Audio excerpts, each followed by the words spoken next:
You lay in bed after a long night of walking, and you remember the soft morning sunrise, and your mind wanders back to the beginning of this journey.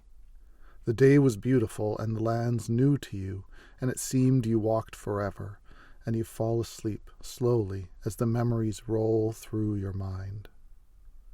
It began in the picnic field in Hobbiton, a broad field, a wide grassy space in the middle perfectly suited for lively activities or picnic blankets alike, bordered by large shade trees. A number of benches are set underneath many of the trees. Wind blows softly, making the trees rustle far above. The field is empty and the land seems quiet and calm. A path in the northeastern area of the field leads back to Hobbiton Lane, some distance away, and a path towards the west ventures into the less cultivated, rather woodier regions of the Shire. You take the northeastern path back towards Hobbiton Lane, your feet pressing down the well-worn dirt as the morning breeze tickles your nose. You reach the lane. This is a perfectly pleasant, well-groomed lane with trimmed grasses blanketing either side of the gravel road. The reaching branches of trees provide spotted, shady areas, and every now and then a small cottage can be seen just off the road a bit. The cottages are rather odd-looking, very small, long, and low, with perfectly round doors and windows. The road continues here both to the east and northwest, with the center of the village of Hobbiton lying just to the east and becoming less populated to the northwest.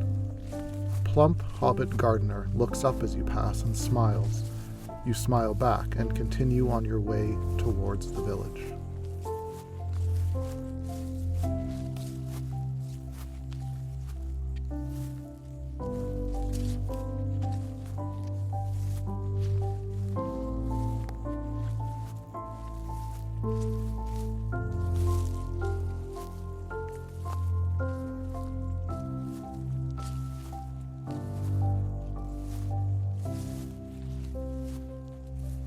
You reach the center of Hobbiton, a small village even by the standards of the Shire folk.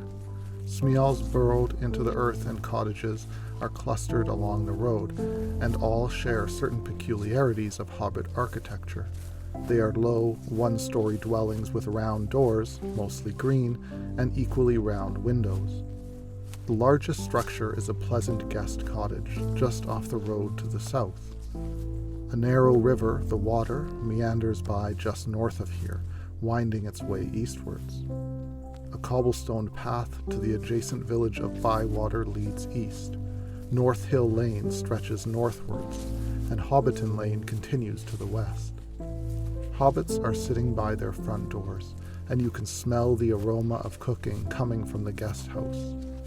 Easily seen in daylight is a sign posted to the big tree of Hobbiton. The winds are still and the sky cloudless, as the Shire warms you with the arrival of spring. The morning cascades softly into midday, and you wave as you pass the homes where old hobbits sit smoking grand pipes. You continue walking east, through the smaller settlement on towards the larger village of Bywater.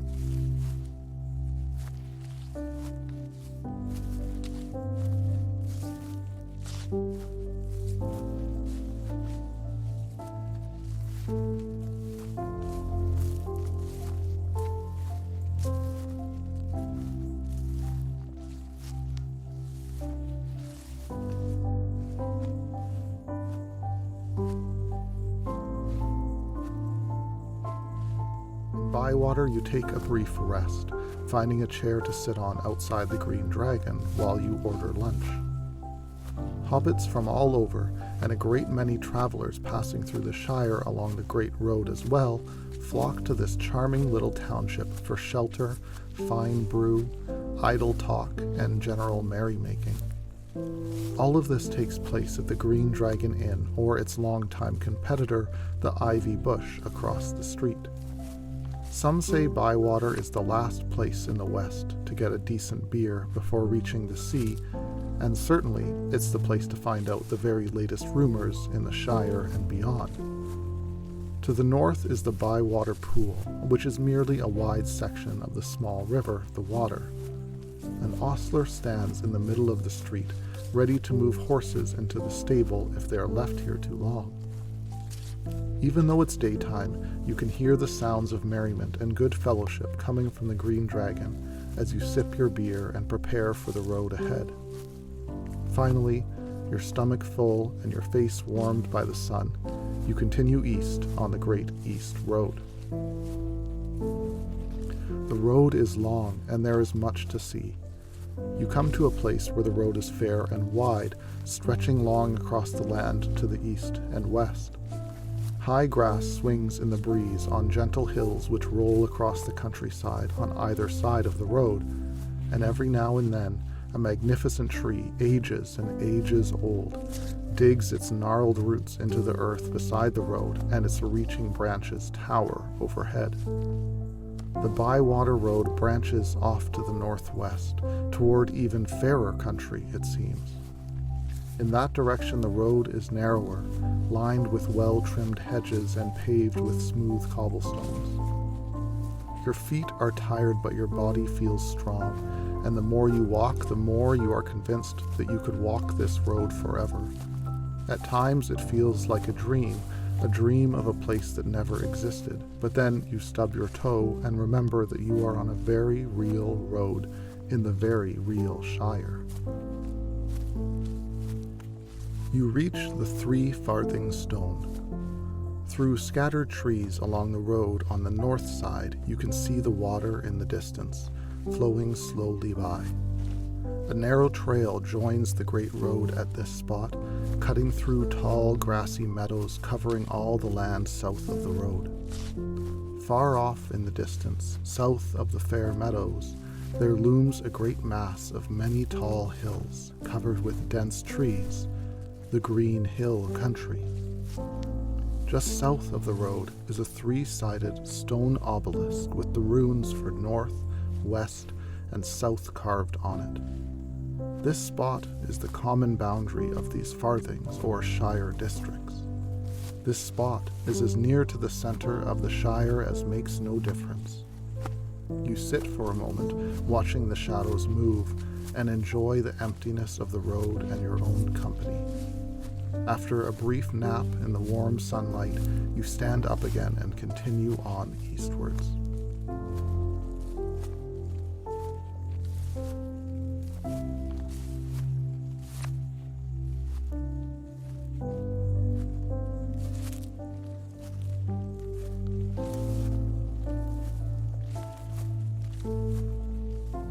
The next crossroads you reach on the Great East Road is the North Farthing turnoff. The narrower North Farthing Road heads north from this spot along the Great East Road towards the water. To the east, the Great Road is flanked by tall birches with stately white trunks which cast light shadows upon the ground. An old weathered wooden sign stands along the north side of the road. East, Frogmorton. West, Bywater. North, Oatbarton. There is also a brightly painted sign advertising the Oaten Pipe Tavern in Oatbarton, a place you've never been, but you tell yourself one day you must go.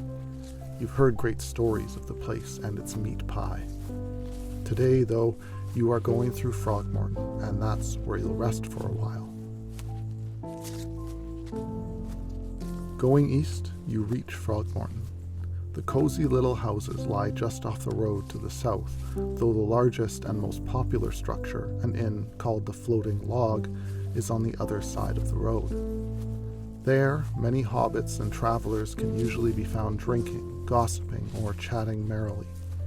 A bright purple door marks the entryway to the tunneling smeal of the burrows, and where the village settlement ends, a district of rolling green hills stretches to the south. The Great East Road continues out of sight both east and west. The village is large and prosperous, and many hobbits are visible, popping in and out of the houses and shops. Here you decide to rest for the night, and in the morning you come out fresh and prepared for a new day of walking. you start off east again, towards Whitfurrows.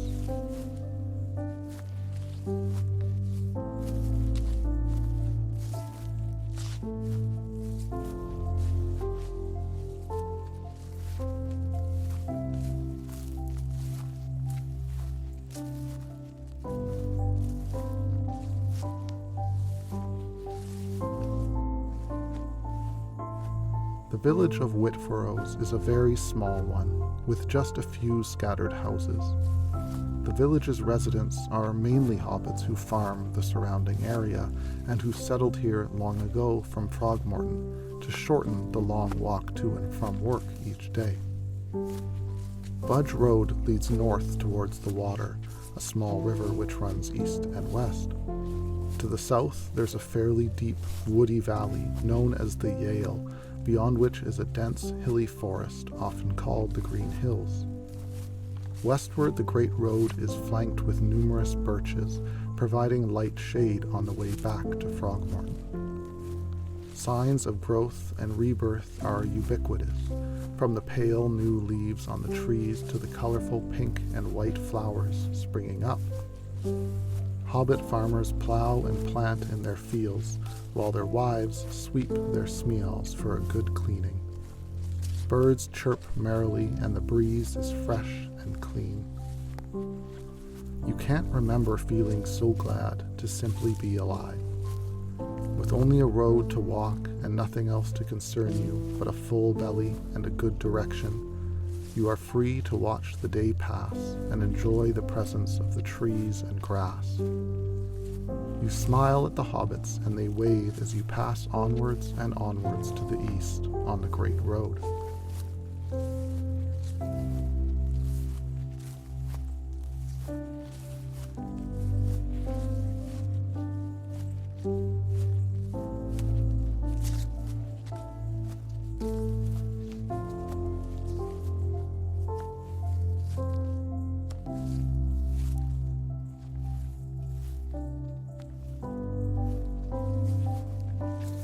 You next reach the turnoff to Stock. To the south begins a large wetland area called the Marish, which lies between the Green Hill country and the Brandywine River. A road known as the Causeway is the main route through the Marish, which is raised on a high bank because of frequent flooding. Far off to the west along the Great Road, evidence of a very small village can be seen, and the Brandywine River is in plain view to the east. There is a tall wooden sign to the side of the road. To the south is the market town of Stock.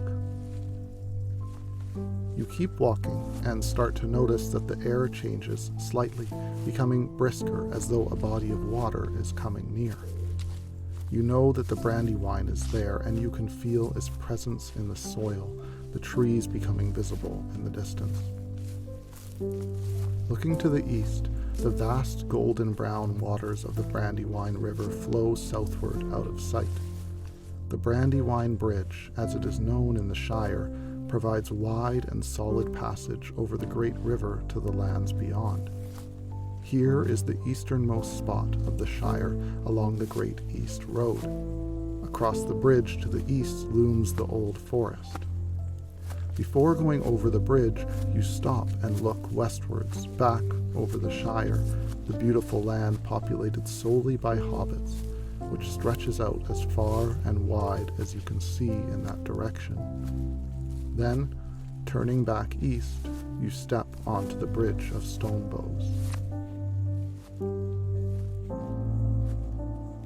Known as the Brandywine Bridge in the Shire, the Great Bridge of Stonebows, built by Arnor long ago, spans wide and far across the golden brown waters of the Brandywine, which flows swiftly and strongly beneath. Small cobblestones make up the surface of the bridge under your feet, made smooth and polished by the feet of countless travelers who've passed over the bridge over the years. Over the bridge to the west, the Great East Road heads into the Shire, a vast fair land populated by hobbits, and to the east, the Great Road runs north of the Old Forest towards Bree. Along the rails are lanterns, which are lit during the evening hours. They are currently out, and one is being attended because it needs fuel. You chat lightly with the workman, who grumbles about the weather, although as far as you can see, it's a perfectly beautiful day, and you can't complain. You wish him a warm goodbye and continue over the bridge.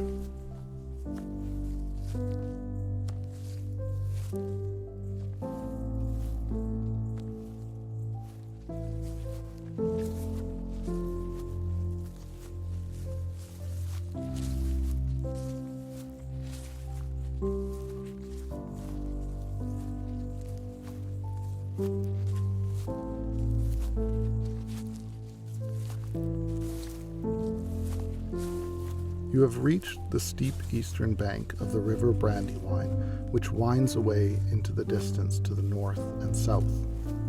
The road goes westwards here across the bridge of stone bows, leading into the Shire proper, and also stretches eastwards towards the Bree lands.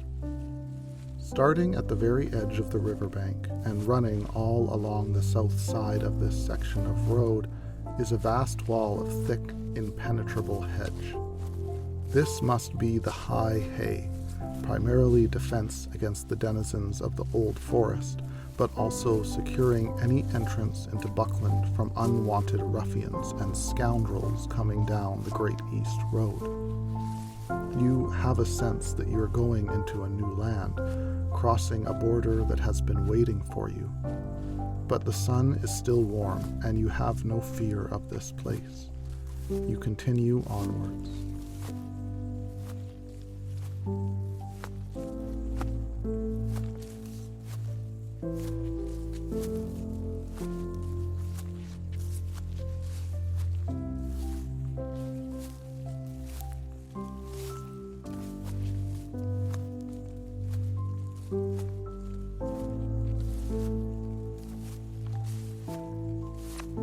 You are on the Great East Road, only a mile or two east of the Bridge of Stone Bows, which fords the wide river Brandywine and marks the entrance to the Shire. The road is lined on both sides by carefully tended trees and bushes.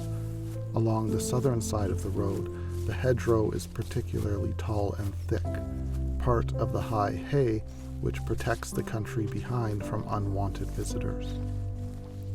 A turnoff here leads through the Hay Gate, a wide set of wrought iron gates flanked by stout stone pillars, into Buckland. Though the passage through the hedge is open during the day, two hardy-looking bound beaters stand a vigilant guard outside the Hay Gate. They cast you a careful eye, then one winks at you as you pass them and onwards along the great road. This section of the road may be the most pleasant part of the journey along the eastern route. A short ways to the west, the Brandywine River flows past the Stoneborough Bridge and marks the boundary of the land of the Shire.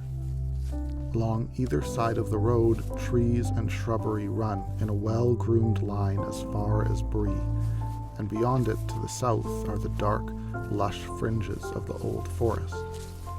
It is like walking a country path, well tended and gardened, and you expect to find a wedding party at any time. You enjoy both the shade and the sunlight as you walk on into afternoon, stopping only to feast upon a pleasant lunch of bread and sharp cheese, with a stopper of wine to fortify your tired feet. You walk onwards, and a great forest begins to come into view, and the sky clouds slightly as you go on to it.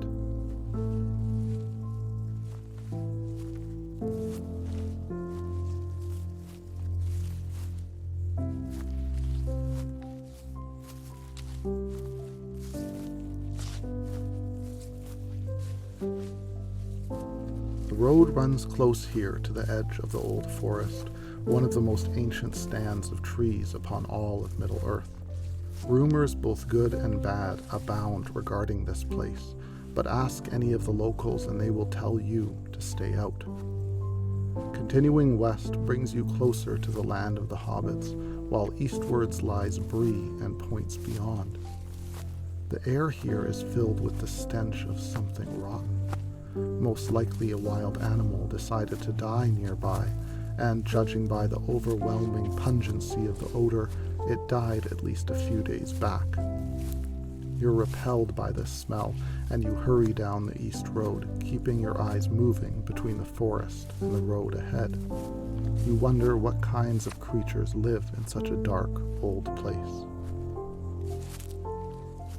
The Great East Road travels on for many miles in each direction, moving parallel to the northern edge of the old forest. The Shire is still many, many miles to the west, and Bree many miles east. Here, between the forest and the Barrow Downs which lie just to the southeast, you realize that traveling the roads alone might not have been a wise idea. You'd best hurry on your way, and so you do, on and on, as the sun moves across the sky.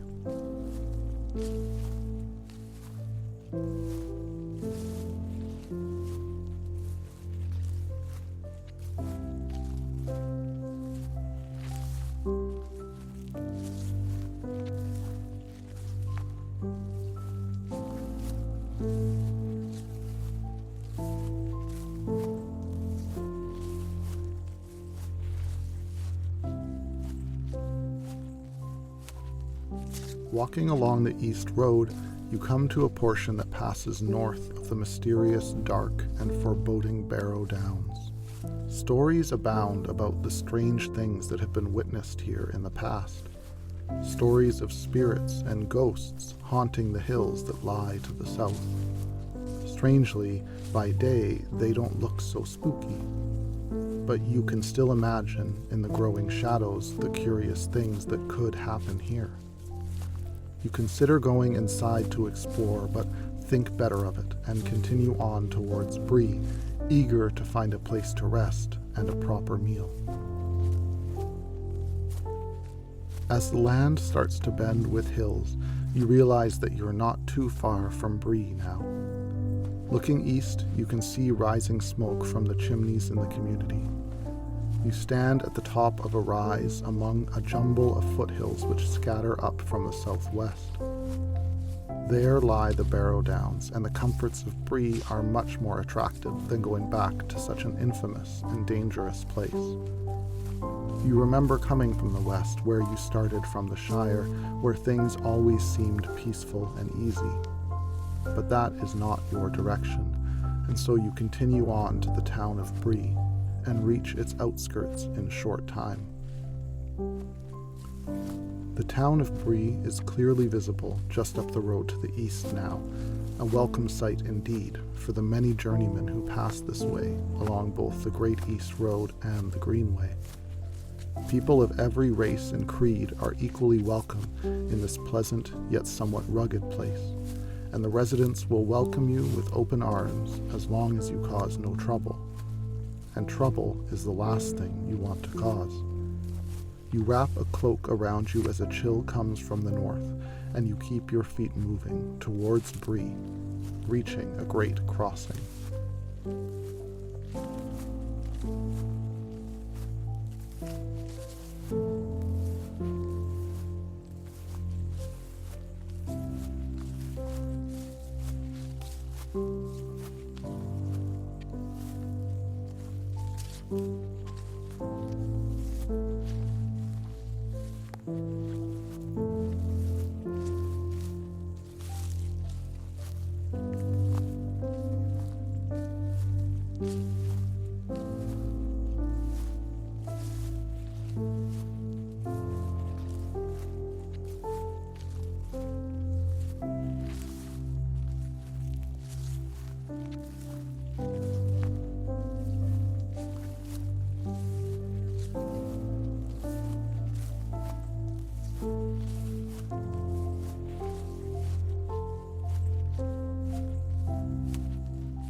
The Greenway crossing stands as the meeting point for the Greenway and the Great East Road. The Greenway stretches north and south for many miles more than the eye can absorb, and the Great East Road continues to the west to the same degree. To the east, just beyond this juncture, in fact, stands a gate. Because night has not yet arrived, the gate which heads east into the village of Bree stands wide open, inviting travelers and residents to enter at will. It will not stay open forever, though, so you enter and feel a sense of relief at having reached proper civilization again. To the east and north lies the village of Bree, which is nestled under the western flank of Bree Hill, a grassy mass against the skyline. The east road crosses by a causeway, but where it pierces the hedge, it is barred by a great gate. The village of Bree itself looks to have about 100 stone houses of the big folk, some above a road carved into the hillside with windows looking west. On the higher slopes, above the houses of the men, are many hobbit holes, also looking west. On that side, running in more than half a circle from the hill and back to it, there is a deep dike with a thick hedge on the inner side. There is a good assortment of traffic going through the gate, men, hobbits, and sometimes dwarves. You continue to the west gate.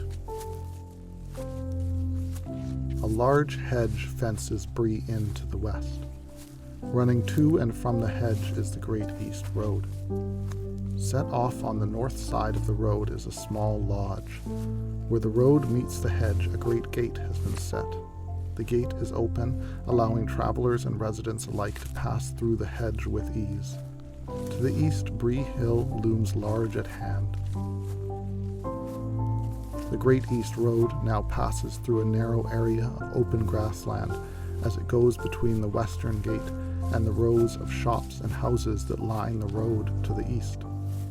A few trees spring up among the grass just north of the wide road. South of the path, a single building stands with a circular well next to it. It is a large 3-story inn. You see a sign there, the Prancing Pony. The inn is reached by a wide cobblestone pathway with 2 wings that run back away from the road to the east on land partly cut out from the hill's lower slopes. As a result, the rear second-floor windows of the inn are level with the ground. A wide arch leads to a courtyard between the 2 wings. Above the arch is a lamp, and beneath it swings the large signboard, a fat white pony rearing up on its hind legs.